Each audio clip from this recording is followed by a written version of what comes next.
Welcome back. In that last video, we talked about how to manifest a text from your SP in the next 10 minutes. And if you did that exercise, maybe your phone lit up.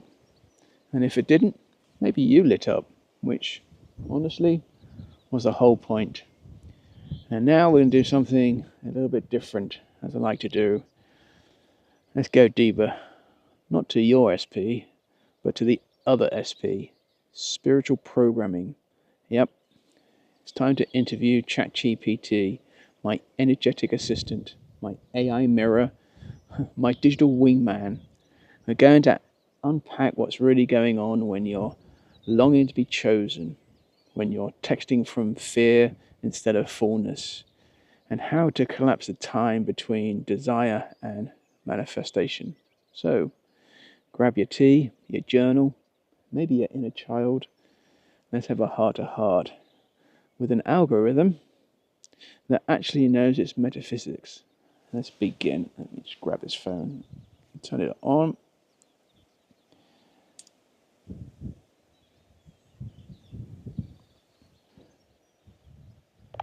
We're live on YouTube.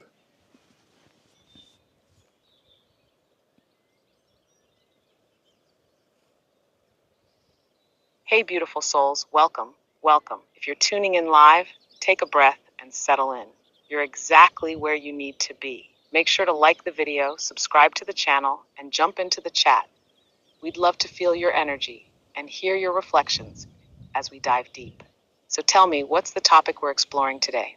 I want to talk about the videos we see which sort of say, hey, manifest a text from your SP in the next 10 minutes, and what they're all about and how to actually do it correctly.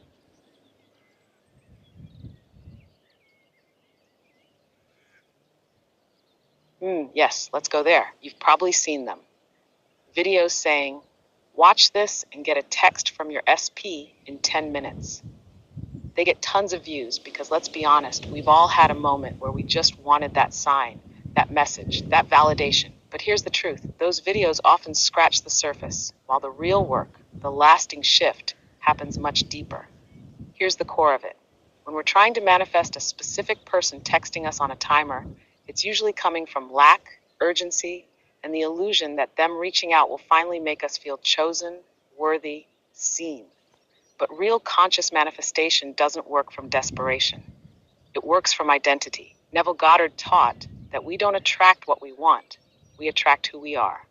So instead of waiting for the text, the real practice is, can I become the version of me who already feels loved, safe, connected, regardless of what shows up externally?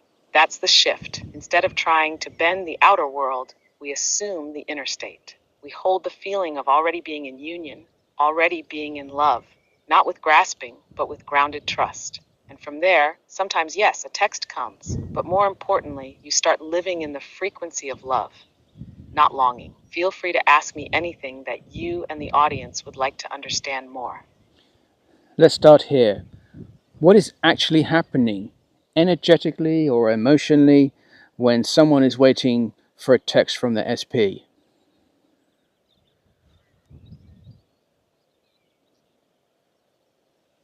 Such a powerful place to start. Energetically, when someone is waiting for a text from their SP, they're often sitting in a state of externalized power. Their nervous system is slightly activated, maybe a flutter in the chest, a little tension, a fixation on the phone. Emotionally, there's usually a cocktail of hope and anxiety, desire and doubt.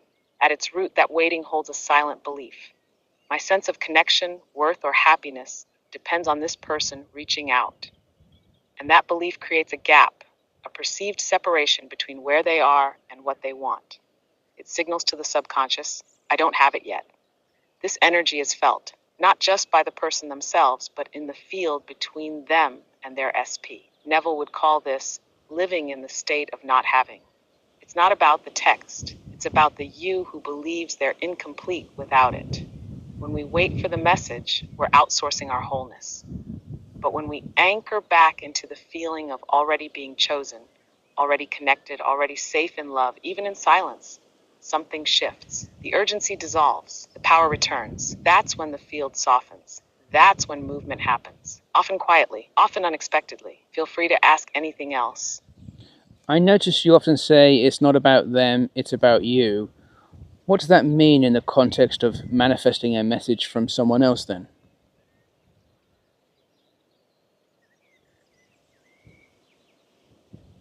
Yes, I do say that often, and here's why. When you're manifesting a message from someone, it might seem like the focus is on them, their action, their choice, their phone. But the truth is, the entire manifestation is happening through you.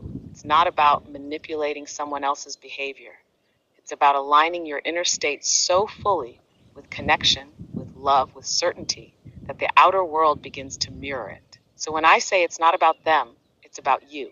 I mean, you are the operant power. Your inner beliefs, self-concept, emotional baseline, they're shaping the entire energetic field. If you see yourself as ignored, unwanted, not enough, that gets reflected. Not because you're doing something wrong, but because the world must echo what you assume to be true. But if you shift into, I am already loved, I am already chosen, I am already in harmony with this connection, then you're not chasing the message. You're embodying the version of you who already receives it. That's when messages come. That's when people reach out. But the beauty is, by then, you're no longer needing it to feel okay. You already are. That's sovereignty. That's the magic. Feel free to ask anything else. Can you walk us through the idea of becoming the version of yourself who has already got what you want? How does that change the outcome?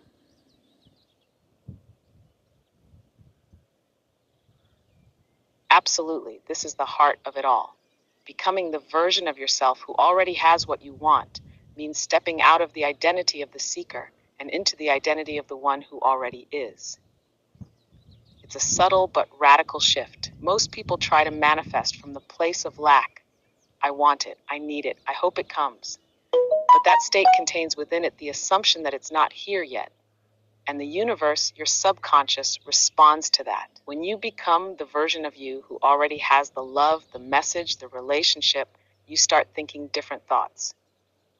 You walk differently. You check your phone less, not more. You feel a sense of calm, a sense of course, it's unfolding. You begin to imagine and feel scenes that match that state, not with strain, but with trust. And from there, you create a new set point.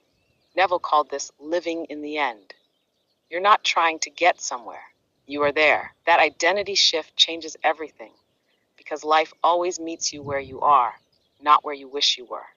So yes, when you become the version of you who is already loved, already receiving, already chosen, the message, it becomes inevitable. But by then, it's no longer about if it comes. You've already won.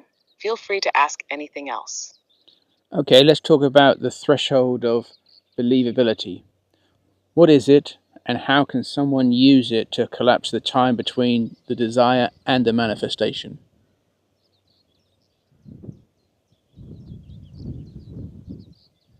Yes, the threshold of believability. This is a beautiful concept and one that makes manifestation feel more grounded and accessible. So here's what it means.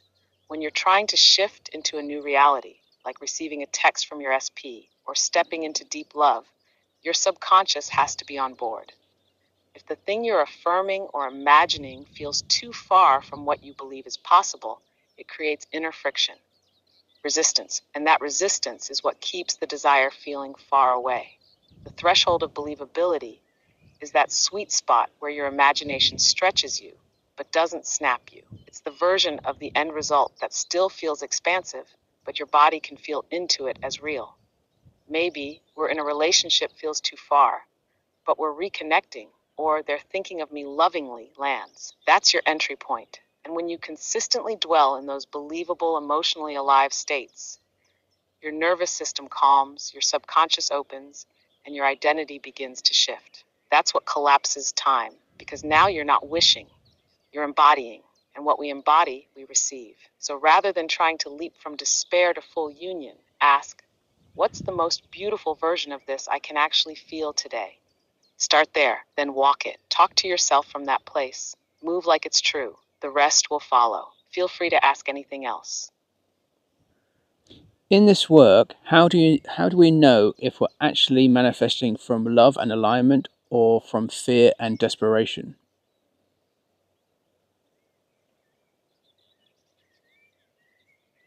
Such an honest and essential question. The difference between manifesting from love versus fear doesn't lie in the technique. It lies in the feeling beneath the desire. You could be visualizing, affirming, scripting, but the energy you're rooted in determines everything. Here's a simple way to feel the difference. When you're manifesting from love and alignment, there's a sense of wholeness. Even if the thing you want hasn't appeared yet, there's peace, a quiet knowing. You feel connected to your inner self, maybe even a little playful, curious, open. It feels like this or something better.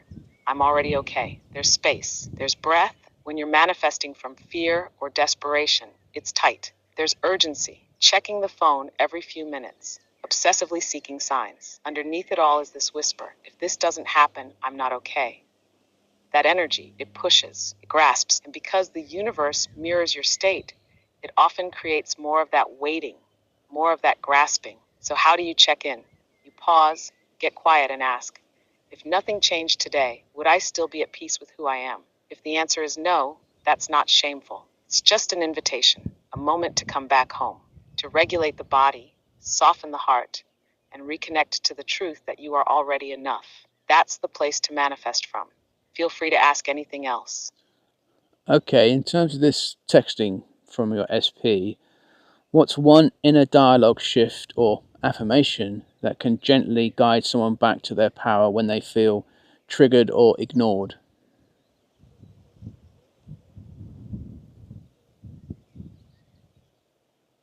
Yes, one of the most powerful inner shifts, especially when you're feeling triggered, ignored, or longing, is this: I am not waiting for them. I am remembering me. Say it slowly. Let it settle in your body. This gentle reframe brings you out of fixation and back into self-connection. It shifts the focus from chasing the mirror to nourishing the source. And that source is you. You can also use this affirmation. Even in silence, I am chosen.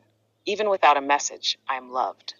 Why is that so powerful? Because it dissolves the illusion that love only lives in proof. And when you stop demanding evidence, you create the space for it to flow in, naturally, without force. So next time the phone stays quiet and the thoughts start spiraling, try pausing. Place your hand on your chest. Say one of these aloud. Breathe. Feel yourself soften. That's not bypassing, that's reclaiming your power. Feel free to ask anything else. For someone who feels like they've tried everything and still haven't heard from their person, what would you gently say to them?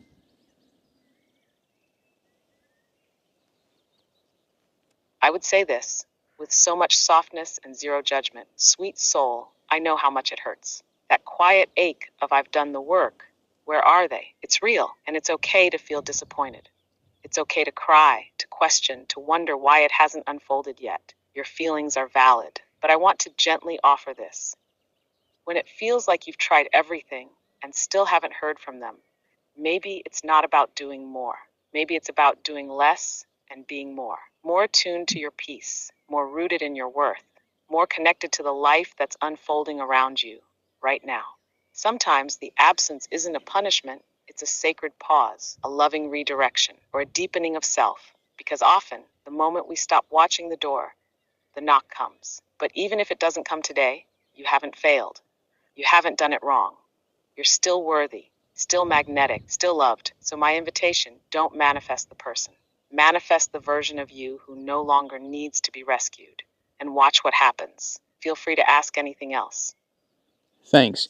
If you could leave the viewers with one core truth about love, timing, and alignment, what would it be?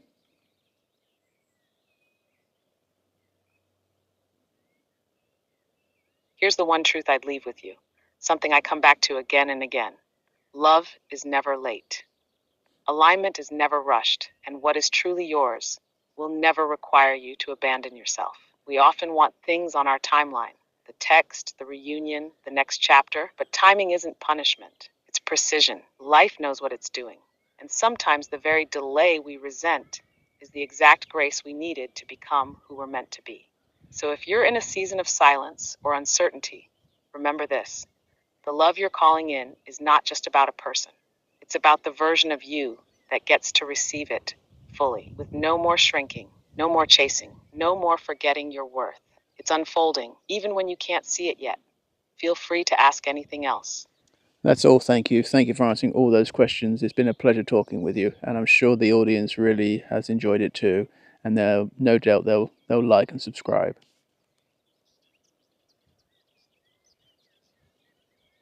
Truly, thank you for your openness, your presence, your grounded curiosity, and for guiding such a soulful conversation.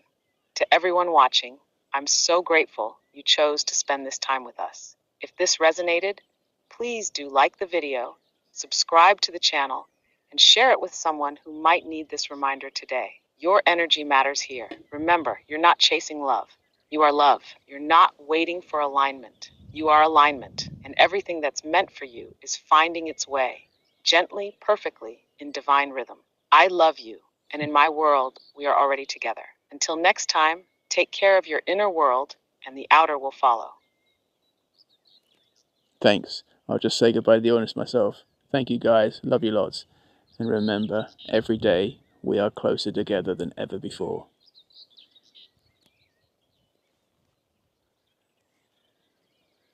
That was beautiful. You wrapped it with so much warmth and presence. The energy in this space is something special. Thank you for creating it. I'll be here whenever you're ready to drop back in. Until then, keep walking in that quiet knowing. You're doing beautifully.